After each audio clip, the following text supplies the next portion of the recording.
இன்றைக்கி நம்ம உடம்புக்கு ரொம்ப சத்தான பேரிச்சம்பளம் வச்சு ஒரு கேக் பார்க்க போகிறோம். அதுக்கு நம்ம 1/4 கிலோ பேரிச்சம்பளத்தில் ஒரு சூடான பால் ஒரு 10 நிமிஷம் நம்ம ஊற வைக்கணும்.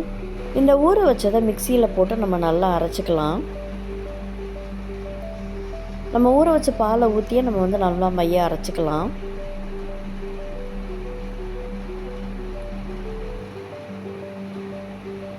பாருங்கள், இந்த அளவுக்கு நம்ம மைய அரைக்கணும்.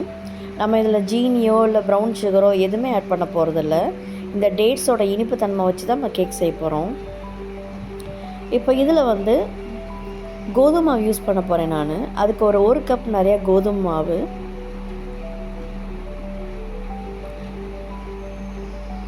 ஒரு டீஸ்பூன் பேக்கிங் பவுடர், அரை டீஸ்பூன் பேக்கிங் சோடா, கொஞ்சோண்டு உப்பு சேர்த்துட்டு இதை நல்லா சலிச்சுக்கலாம். பாருங்கள், இப்போ எல்லாத்தையும் நல்லா சலிச்சுக்கலாம். நம்ம இப்போ ஒன்று சேர நல்லா நம்ம மிக்ஸ் பண்ணிக்கலாம். தேவைப்பட்டால் நம்ம தண்ணியோ இல்லை பாலோ நம்ம ஆட் பண்ணிக்கலாம்.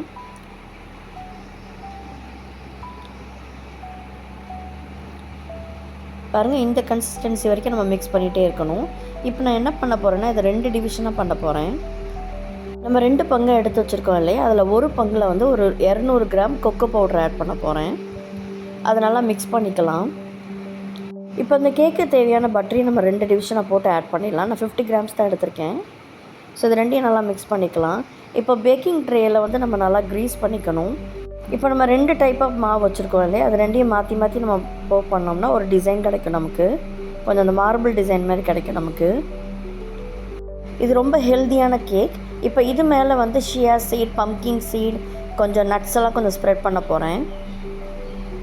பாருங்கள், எல்லாத்தையும் ஸ்ப்ரெட் பண்ணியாச்சு. இதை ஒரு 20 நிமிஷம் 150 டிகிரி செல்சியஸில் நம்ம பேக் பண்ணணும்.